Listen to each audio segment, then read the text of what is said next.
শয়তান কেন আমাদেরকে আয়াতুল কুরসি শিখিয়ে দিয়েছে তা জানতে হাদিসটি শুনুন। সাহাবী আবু হুরায়রা রাদিয়াল্লাহু তাআলা আনহু রমজান মাসের এক রাত্রে যাকাতের খাবার পাহারা দিচ্ছিলেন। সেই সময় শয়তান মানুষের রূপ ধারণ করে কিছু খাবার চুরি করতে আসে। আবু হুরায়রা তাকে চুরি করতে ধরে ফেলেন এবং শয়তান তার মুক্তি পাওয়ার জন্য বলেন সে খুব গরিব এবং অভাবী, সেজন্য সে খাবার চুরি করেছে।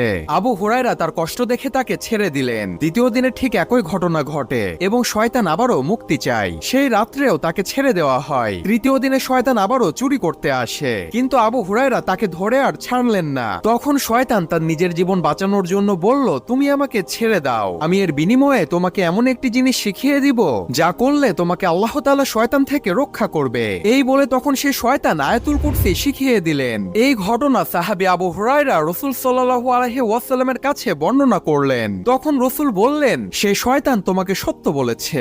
ইসলামিক ভিডিওর জন্য সাবস্ক্রাইব করুন।